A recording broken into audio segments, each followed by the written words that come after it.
mean, there's some problems in business that you have to go solve. I mean, that is business, is solving problems. We're going to be the preferred way salespeople engage with customers, on the phone, on the desktop, and the CRM just becomes the system of record. Everybody who has a team, their team's energy is the ceiling of their leader. What's up, guys? Elliott here, co-founder and CEO of Linq, and I am so thrilled to share today's video with you. David and I get to sit down with one of our heroes, one of our mentors, the one and only 4-time serial entrepreneur, Bill Smith. He's been successfully running companies since he was, wait for it, 16 years old. I have no idea what I was doing at 16, but it was not founding companies. There is truly nobody else like him. We get into some of the very nitty-gritty of what it takes to run a successful company, what it takes to build a team. You're not going to want to miss it. Now, this one's different. It's longer than our normal videos. It's a totally different format. All I would ask of you is A, pay attention, and B, leave your honest feedback in the comments. Do you want to see more of these? Do you want to see less of these? What did you get from it? Let us know. Your feedback is how we get better. Without further ado, let me hand it over to one of the experts, the one and only Bill Smith. Hope you enjoy. What's going on?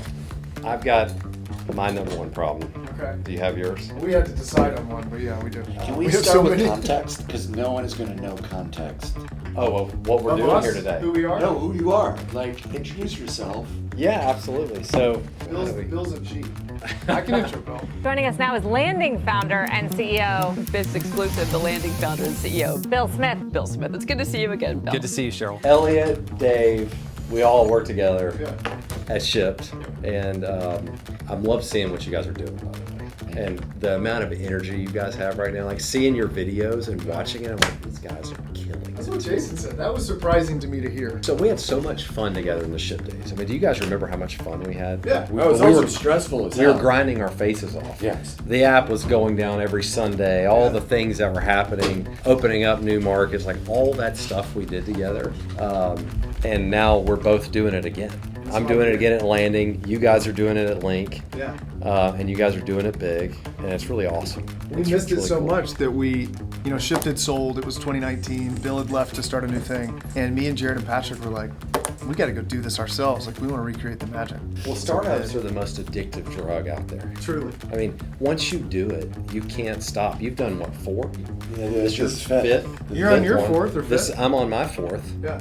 And you get completely hooked on it. Well, Bill started when he was 14. So let's give the intro you might not give to yourself. Was it 14? First business, 16. 16. In high school. I was slinging Nextel phones as an outside sales rep, commission only. Yeah. Getting out of school every day, selling phones to all the new car dealerships, and dropped out of high school and said, I'm going to do this full time. And did the principal call your dad and say, we're not worried about Bill, he's going to be okay? Yeah, I stopped showing up at school, and they called my dad, and I said, Bill hasn't been here for 3 weeks. Where's he been? And they're like, well, Dad, I went off and leased an office, and I'm going full-time in the cell phone business. And they brought us in for a big meeting, and my dad said, you guys got to tell Bill he has to come back to school. You got to tell him. And they looked at my dad and said, we're not worried about Bill, he's going to be just fine. And I don't know if it could have gone either way, truly. Sure. But it worked out, and we got lucky. And, fast forward to today, after that started another business, sold it, did Insight, started a payments business, sold it to a public company, then got to do Shipt with you guys. Yeah. Then I got to invest in Linq in the early days. I appreciate that early opportunity. Appreciate you. And it's been awesome for us to kind of follow each other's journey as we both started on another one. So when I started at Shipt, I was 22, 23, and I valued ideas over execution. I thought being an entrepreneur was just having the best idea, and the rest worked out. And Bill and I were at a Starbucks, and he asked me for probably the 3rd time about where something was at. And I was like, well, we're doing this. And I talked about the process of like what was in my head. And Bill was like, stop giving me those fancy answers. He was like, all that matters is results. And I never forgot that. And our relationship was kind of all uphill from there after that, in a good way. Bill is an absolute legend. Best executor I've ever met. Best serial entrepreneur I know. Total legend around here. And has the Midas touch.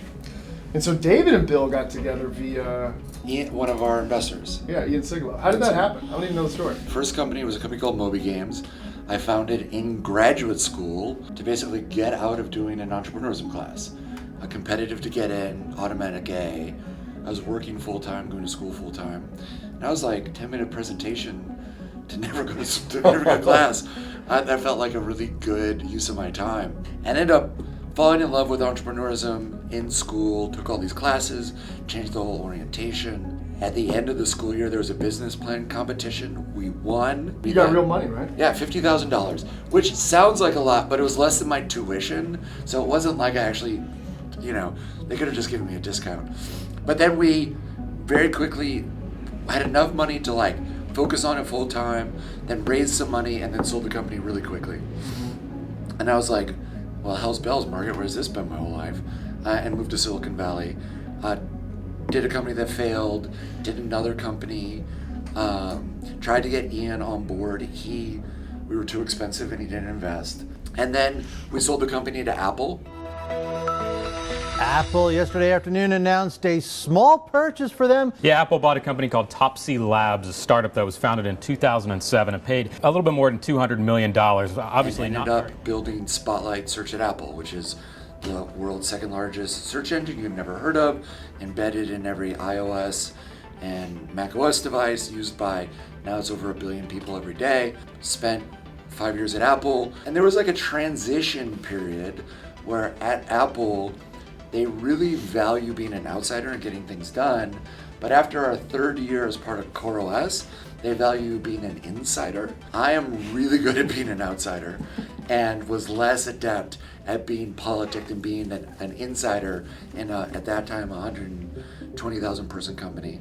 I ended up leaving, and I called Ian and I was like, hey, I'm starting to think about life after Apple. And he was like, oh, you should definitely meet Bill. He just opened a San Francisco office. They had either just invested in you or were just about to invest in you. Just invested, yeah. Yeah. And we met and we did like startup dating. I think we had like coffee and then drinks and then dinner again. They're both pilots. They nerded out on their planes. And then flew me out and had dinner again. And then Bill was my boss. Like, how about he approached us like, we're going to be partners in building this thing. I think he wanted reassurance that I wasn't going to shut down Birmingham and move all of engineering to San Francisco. And that dovetailed really neatly into my experience because I had built world-class engineering teams in smaller cities, in Grand Rapids, Michigan, in Elk Grove, and in Yarmouth. I was like, I think a place like Birmingham's amazing for talent, not as depth with experience, but it's way easier to get smart people experience than to get experienced people smart. We had a really fast, wild ride and got success, sold to Target. I was at Target for a little while. And so Bill was my boss, my friend, partner, mentor. We worked on a bunch of other projects together, including this. Invested in the company after Shipt, which has been an incredible investment. Oh, you're in Fetch? I didn't know that. Oh, yeah. I invested. Ian got me in that deal, actually. Nice. And then I invested in Bill's bank. You told me this: careers are long, the industry is small, and you find people you want to work with, and you find success with them. And so that's how I decided to join you guys. Yeah. One of the things that we've taken from Bill, the example that Bill said at Shipt, I think Bill, more than anybody else, and your career's been longer than mine, and you've said the same thing. You invest in relationships and taking care of, like, ruthlessly prioritizing the customer to the level I imagine like Bezos does. Everything we did at Shipt was so customer-centric or so shopper-centric, right? All the stakeholders in the business, you obsessed over We'd send that them experience. balloons when it was their birthday. Delivered free they had All the donuts. little things. Yeah. And That was our advantage, was we Yeah. took great care of all the Shipt shoppers, and we treated them like gold because they were the face of the company. And there were also people who normally weren't treated very well. Yeah. There were people who were like trying to make 1099s, yeah. 1099, trying to make a little side money on the side, and compared to everybody else, like we treated them really well. Yeah. Well, relationships are everything, and I'm seeing that watching you guys, seeing all of your content, how you guys are also treating your partner relationships in a big way. You're flying to see people in person. Dude, we talk You're about doing you those every dinners. time we do that. Like the board dinner that we got that from you. Like we just straight copied everything you did at Shipt. But like handwritten notes to investors every year, like that is all from Bill's playbook. So the gratitude boxes, everything I talked about moving fast and making customers beam this morning, was straight from your example at Shipt. Yeah. Where did that start? I feel like it's been part of your DNA. One of the first things I did at Shipt do you remember when we hired somebody just to send thank you notes to shoppers? Like one of our first hires Oh, sure enough, yeah. was someone, I think it's Christy Packett, and she just sent thank you notes, handwritten with a Starbucks gift card to all of our best I shoppers. remember my first week, I got hired like the first week in December, and you're like, come to the office, and here's 5,000 letters you have to sign. Christmas cards. Yeah, Yes. yeah. And I was just like sitting in the meeting, hadn't met anybody yet, and it was like we're just passing around the cards on the table. Yeah. When we do it at Fetch, we do the exact same thing. It's awesome to cover all that. I am actually here to learn about some of the stuff you guys are doing. Sure. Because I'm seeing the amount of energy you guys have in your sales team right now is off the charts. And my company, Landing, is having great success. We've figured out the product. We have the right product. We're seeing 100% of the people that buy and partner with us are expanding. So awesome. But we need to 4x the pace of bringing new partners into our platform. And our energy is not to be matched with what you guys are doing. So I want to find out what you guys are doing. That's the number one thing I had on my list to talk to you about today. There's a saying that I say, and we've worked together, is energy in, energy out. Tell me more. Well, I mean, literally it is sometimes, it's not even sometimes very well thought through. It is just showing up and being like, have you done the thing? Like literally he'll ask me, he'll be like, hey, have you done that thing? And people are like, I don't know what it is. I need to go do something. And they go run off and figure something to do. And oftentimes it's a thing they should be doing anyway. And I'm just literally like, just energy in, energy out. That there's this idea that your energy level at work is the absolute ceiling of your team's energy level. Like they're not going to exceed your energy level. And I don't think that means like be jacked up on caffeine as much as like where your attention goes, the energy flows, right? So if you're constantly asking sales where stuff's at, they're going to become, like what David's really good at is kind of training people to think about him being there when he's not there, because he's always in your stuff. And if you do that long enough, consistently enough, people, and I feel like you're great at that, is like, they're like, oh, Bill's about to ask about this, I better do it. Right. You know, like you did that to me on stuff, and I'd be like, oh, I know he's going to ask, I better just do it. And you, I mean, this is a conversation I had with Patrick.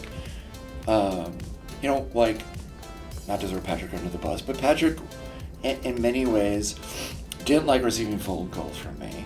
And I would call him when there was something to be talked about. And I'd be like, when I call you, pick up the phone. I remember having multiple conversations with you, and it would be your morning, so it'd be like 7:30 your time, but it'd be 5:30 my time. And I remember standing in my bedroom in my underpants, like having a conversation, and you started the same way. You'd be like, "Hey, buddy, what's going on?" And if things were going well, you never talked to me. But if things weren't going on, you just pick up the phone, and give me a call, and I'd be like, "All right." I'd go through my head like, "What's up? What's up now?" And there is this, what you pay attention to improves, like energy in, energy out. And part of it is manufacturing that energy. Yes, you have to focus on the right things, but sometimes it's just like, just put your energy into the system and it will come out. And success is very addictive, so once they see some success on those things, they're trying to anticipate it. I try to be consistent, ask for the same things. I think the prerequisite to all of it, though, is the first thing David did when he came in, the thing we were lacking the most was measurement and telemetry. And so his analogy of like, you can't fly a plane without knowing exactly where you are, you're familiar with that. And so David came in and was like, before we energy in anything, it's like, what are our weekly calls? What is our weekly proposal value? And unless you know that, you can direct energy, but people don't really know what to affect. Right. And they don't know if it's working. You know, the next thing I will start with telemetry everywhere from the get. Yep. Just because you don't know what your actions are doing, you can thrash. Then you'd be like, okay, I have this problem, I want to fix it. You go do this thing, and then you don't know if you made a positive improvement or not. So you end up doing a lot of stuff. Sales is the easiest thing to measure. You know how many people you pitch. You know your close rate. Are you guys? It also shines a light on who the people are that are killers. Or not. I mean, if their close rates bad, they're burning up your leads. Get them off the team. They're hurting. So, and our top guy, his close rate is twice what the team's average is. It's been like 50% the last few weeks. No, it's been consistently every day, in and out, and he doesn't. He saw me look at him. He's a killer. And he's the most organized. He doesn't work the most amount of hours, but he's the most organized and he's the most consistent on following up, and it just shows in the numbers. So it's like from the top of the funnel, it's like how many calls do we make, how many emails do we send? Then it's what is the significant conversations we have? So how many of those calls get answered?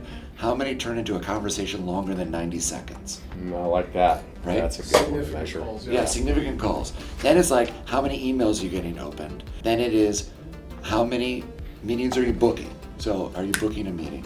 Then it's like, how many meetings are attended? And of those attended, how many meetings get DQ'd? Yeah. And that's like all the centers. So at Landing, for everybody to know what we do, we have a network of furnished apartments across the country where we make it feel like home wherever you are. And our business model is built on partnering with these large apartment communities and bringing this product to their building. So they might take 20 of the 250 apartment units that they have, they give them to Landing, we furnish them, we market them, we operate them, we do everything for the property, and we send them a check at the end of the month for the revenue share. That's awesome. So that's our model. Currently, it's a 5-year deal. You have to sign a 5-year agreement with us up front, and that's a long time for people. We've really stuck to the 5-year agreement because we're making a big investment up front. I mean, we literally invest all this capital to furnish every unit and do all these things to put it on our platform. But in the apartment industry, I mean, everybody knows that signing a lease before, it's all year to year. Everybody thinks 1 year, 1 year, 1 year. The whole industry is built on 1 year. And so we have to put a huge amount of effort into explaining to people why they need to sign with us for 5 years. So my partner at Landing, Marcus, has been pushing me really hard on, hey, we got to figure out a way to lower the barrier to try this product. So we're launching a 1-year product. Nice. And the pitch is the same pitch. You can sign with us for a year. The revenue share is a little bit lower. So the property's going to make a little bit less money, but we're going to give them the option up front in the agreement where they can exercise that option at any time, extend it by 4 years, and get the better revenue share whenever they're ready. So you can try us out for a year and go renewal automatically year to year, or you can be 6 months in and say, I love it, it's awesome, I'm going to upgrade to a 4-year agreement, all good. I think it's probably going to double or triple our sales.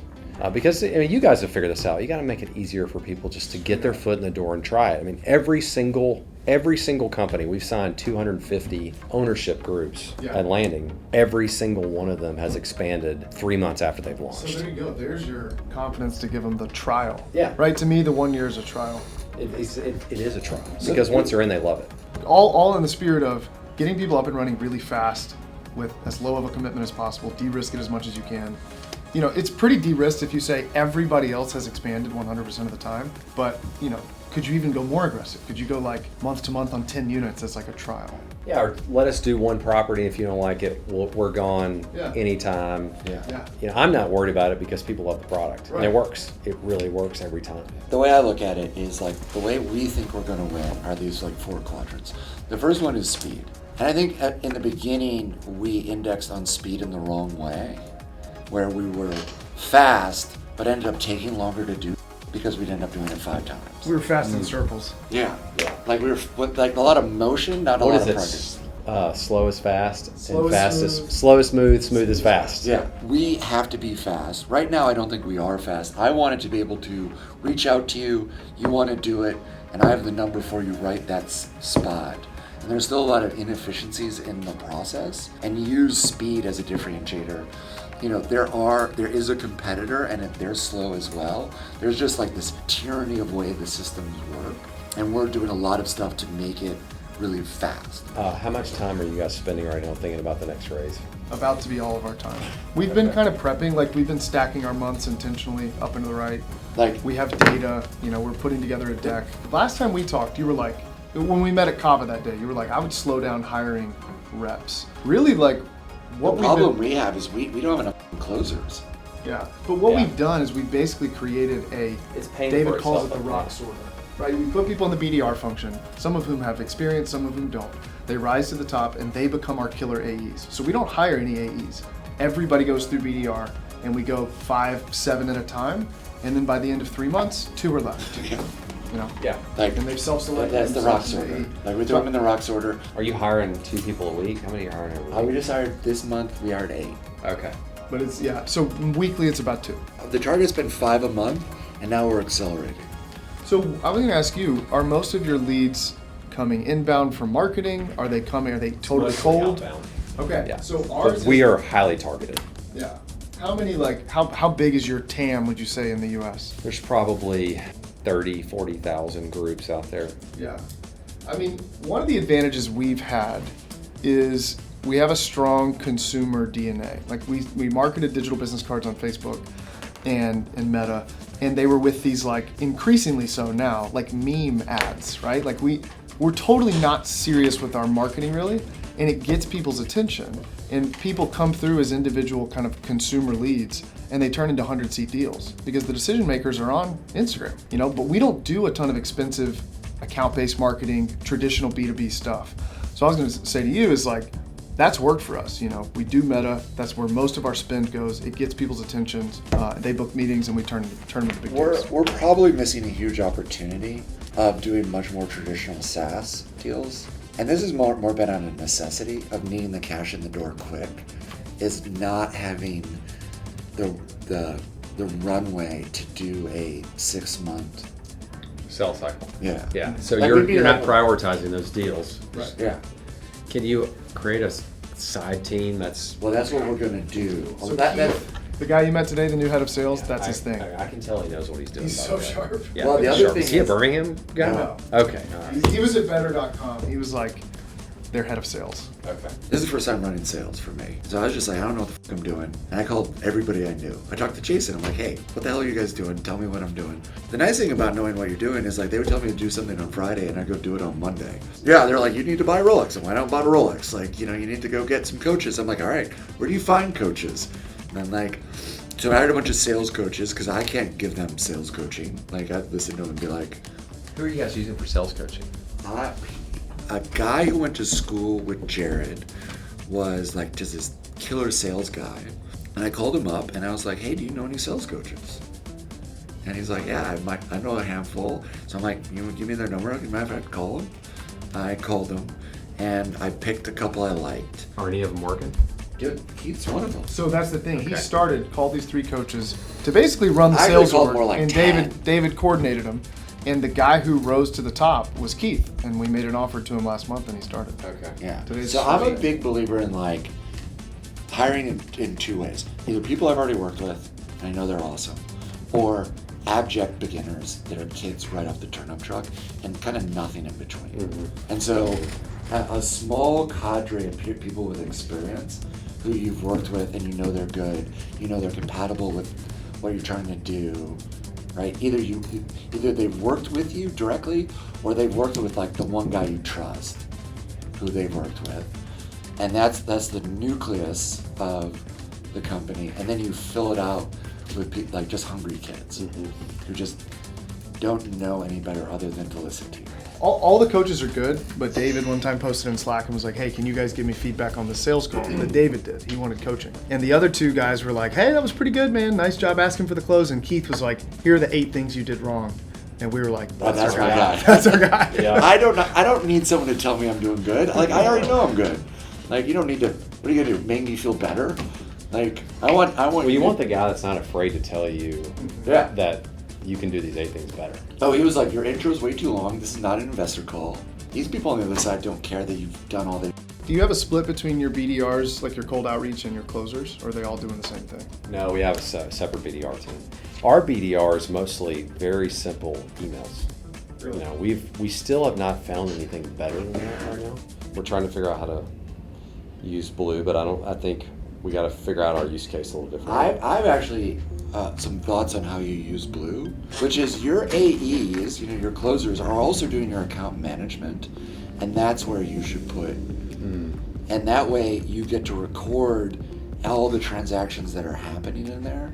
So then now you can go back and see what the hell people are saying, mine it for the opportunities and what have you. The cold outreach that you guys were sending was like, oh, this Doesn't work. is not good. Yeah. If you're finding this much success with what you're doing, you could probably quadruple it or at least accelerate it. This is a question for you. How do you prioritize spending your time fixing problems versus doubling down on what's working? Like, what do you lean more towards? I am all about focus on the momentum. Yeah, I feel like Bill's I'm really a good. momentum guy. So what does that mean? So let's say I have some product line that we're into that has all these problems and it's really not growing, and you could go spend all day trying to fix that. I'm the guy that's like, just throw that away. I'm focusing all of my energy on the one thing that is working. That's what we did at Shipt. Yeah. We had Shipt meals, we had grocery delivery that we were testing, and we had this other thing where we were doing like courier delivery or whatever. Do you remember that? You delivered some Shipt meals deliveries. Yeah. You remember this? Yep. And we had all this momentum as soon as we said we're going into groceries, and it was just like we didn't spend an ounce of energy on the other thing. We were just done. Yeah. I mean, there's some problems in business that you have to go solve. I mean, that is business, is solving problems, but I really try to focus on what's working. That's kind of the answer to our question, which is like, we have this legacy business. Yeah, throw it away. I mean, you almost have to just keep it going long enough to bridge to the next thing, but throw it away because that's not the future. You're not gonna have $1 billion business in that. It depends. But it got you here. Got us here, yeah. It depends on the business. Like, there's one part of the business like DBCs, which in my head is just like lead capture. Like, we run ads, the DBCs pay for the Some of the things, marketing, yep. and then we just take those people's names and market to them and try to convert them to the thing. And that would be like pretty low effort stuff. There's the app, and I really believe we're way more than just this high value communication thing. I think it is, if you want to know what the real play, in my opinion, is, I think all the CRMs are but selling you a new CRM is like selling you a new kidney. Mm-hmm. Like, you could have an awesome kidney that's 10 times better than your existing kidney, and there's no way you're going through the surgery. Yep. You know what I mean? Yep. Like, you're just never going to do it. But I can see Blue and the app being enough of a Trojan horse that you just only use on top of your CRM, and your CRM turns into just a really expensive database, and all the value is this thing that you install on top. The question is, that might work for the independent solo guy. Like, when you guys are selling real companies, I mean, you have people signing up for hundreds of people. No, I mean real companies. Yeah, you think that they would use that instead of the thing that they already have the CRM. At They least don't. the salespeople would. Not on mobile. Okay, I got you. Yeah, so all their people are chained to the desktop. Yeah. And no one, my thesis is, no one's going to use laptops anymore. Everybody coming up. You think so? Oh, yeah. Like, the only people who are going to use laptops are going to be engineers and designers and scientists. These guys would never sit in front of their computer if they actually had to. They didn't have to. Yeah, so they're just out. And kids who are coming out of school, they don't use laptops. Well, they all have Chromebooks. Yeah, and they do it because They're they garbage. have to, but they're not. Yeah. Because they have to turn in a paper, not because. I don't know, because I like being on the laptop way better than I like being on my phone, but I'm a different generation, I guess. If you can be on the phone, use like voice to text and AI, and not have to open up your computer, your phone is telling you who to call next, who to follow up next. You do need that one other hook, because you could think that the iMessage thing could get commoditized. It could be the Twilio. Twilio could create it. Yeah. What is the other layer that you can add to it? Have you guys thought about AI analysis of all the messaging and helping people improve their messaging? I think that's a little bit of a commodity, because it's so easy to do. So the thing is, like, in my head, it doesn't stop at mobile. Mobile's the opportunity right now. Something else that's fucking wild. Hold on, I'm on a tear right now. No one is doing it well for mobile, right? Like, the Salesforce app objectively sucks. The HubSpot app objectively sucks. If we can nail mobile, with the hook being these high response communication channels, then eventually we're going to be the preferred way salespeople engage with customers, on the phone, on the desktop, and the CRM just becomes the system of record. And the sales rep becomes the future sales manager that becomes the future VP of sales. So they take us with them. Yeah, and they'll take you with them. Yeah, if it works, if it turns into more sales reliably, the first thing they do is they're like, oh, I got this number to hit, well, I can double my response rate by cutting a contract with us. Does this give you any ideas about stuff you want to change in your sales work? Yeah, so I've already got a number of points. The energy in, energy out thing is just a great reminder. I don't think you remember you would tell me that I scared people, you scared people. You're the best energy in guy I know. Yeah. Oh yeah, Like, you can do yeah. it. But you really have to permeate that throughout the entire organization.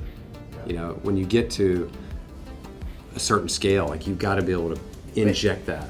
But that's why we have it as a saying. Because it's not just, it's like everybody who has a team, their team's energy is the ceiling of their leader. Mm-hmm. And so when we're talking to Patty, when we're talking to Jeremy, like it's the same thing. Like you just can't rely on me to come here and be like kinetic and get everybody fired up. Like you have to do that for your team. Yep. What's your operating rhythm? Like you'll have the weekly business review still? Yeah, so we do, our big day is Wednesday. So Wednesday is our exec team meeting where we're all together for, on average, 2 hours. But once a week we have everybody in. We have a few remote people. Everybody's in person. Once a month, excuse me. Yeah. Everybody's in person. That's this week actually in Birmingham. Nice. And then we do our WBR, which is critical. Looks like you guys run the same WBR process. Yeah. But part of what's kept the energy high here, I think, is each team commits every week to a list of things they're going to get done. Now, at your size, I don't know if you could do that. we do the same. We have follow-ups. Yep. And Like, did you get this done? Did you get that? if we talked about it in the last WBR, it goes on a follow. We have somebody that keeps the list, and they put your name and what you said you were going to do, and that's when we start the meetings. Like, hey, Jason, did you get this done? Yeah. And So we call it you're hits, on the misses, spot. goals. And the most important for me is I don't really care about the hits. They're nice. I'm like, what did we got? Yeah. That's where you improve. Well, you don't want the meeting to become about everybody trying to justify their existence by telling you you're all handing of the out things they blue did ribbons. last week. Like, I don't care. Yeah. You know? Great. We were guilty of that more so before, and now it's like, I did this. I came to work and I. No, the worst was I made progress. I f***ing hope you did. Like, I don't give a shit about progress. I want you to launch something. Yeah. And it's like, I made progress on this, I made progress on that. I'm like, I'm f***ing hope you made progress on that, but I don't need to know. Show me what. The only thing that matters is that's in the customer's hands. One of the things we're hitting on is now, not how. Because you can get stuck in how we're going to do this and they're having a meeting and all this planning. Just do it now.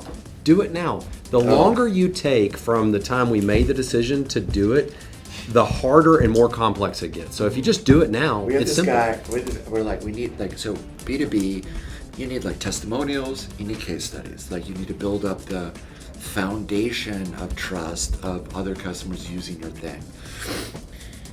And I'm like, all right, let's go to our friendlies. We've got a bunch of customers. Let's go just like be like, hey, do you mind if you just tell me about your and we'll just record it, put a testimonial. And then like, I don't know how long went by, but a long time went by. And I was like, where's our case studies? He's like, well, I wrote this how to make a case study document. God. a process. I bet, did you go crazy? I went nuts. And that is the opposite of what we need. I'm like, oh my God. It's kind of like the guiding thing here is like getting in front of customers, whether it's on a call, sending them the email, you know, getting on a Zoom for the case study. Like anything you're not doing that out of customers' hands doesn't really matter. Like if the software's not in their hands, it doesn't matter. If you're not talking to them on the phone, it doesn't matter how good the sales funnel is. Like you've got to just get in front of them. I get the most energy, period, from being in front of customers. Same. My best days are the days that I'm with a customer, with a partner, because that's when you get all the feedback that you need on what you need to do next. That's really, if I'm having a day where I'm bored, I just want to talk to somebody.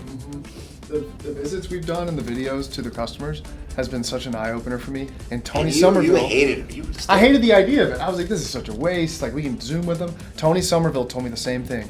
He was like, you need to be in person with your customers as often as you can be. We're doing a blitz right now. So most of our deals close at the end of the month. I don't know why, but at the end of every month, we close 60, 70% of what we're going to close the last week. That's just the way the whole business works.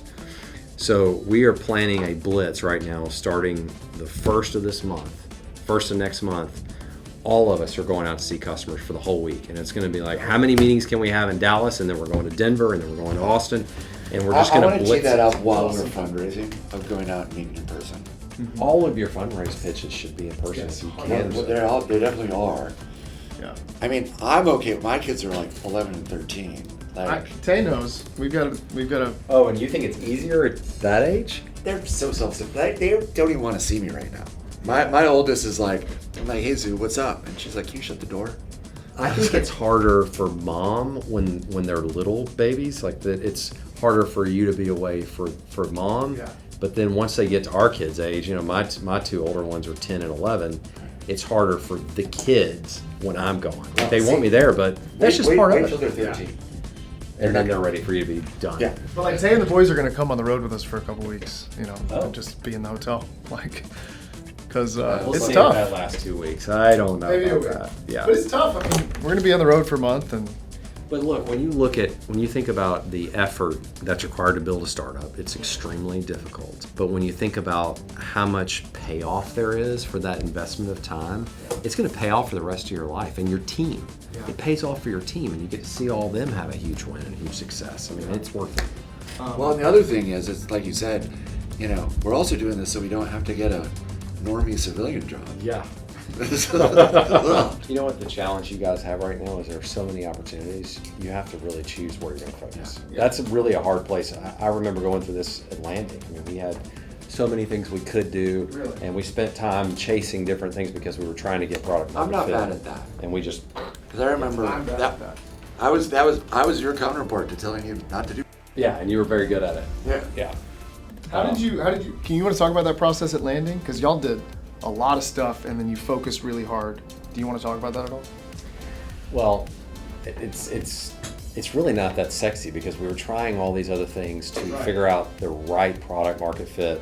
We always had product market fit with our consumers, our members. They always loved our product. Yeah. And the properties we partnered with always loved the product. The problem was we were always left out in the cold. We didn't make any money. And we had to have a product that worked for the consumer, for the property, and for us so that we could have a profitable business. And we tried 50 different iterations of that. And when we finally found the one that worked, it was just like everything else was done. And we had to try a lot of things to get there, though. Yeah. I also feel like you were a little bit of the victim of your previous success.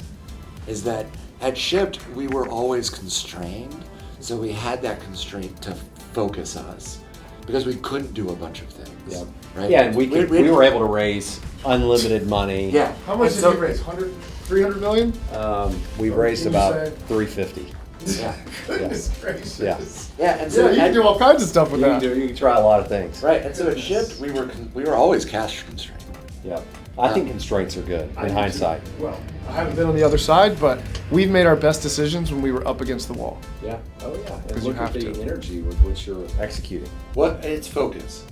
If you are naturally distracted, being up against the wall, facing It survival. solves it real fast. Yeah. Yeah. So, what was the thing you decided to focus on? Like, at what point were you like, this is it? Well, from the day I started the company, I said I want to figure out how to build essentially an asset-light model to be able to scale this business. And we had to start with an asset-heavy model where we took a lot of risk and a lot of liability to create the supply because nobody knew who we were and they weren't just going to give us apartments and let us figure it out.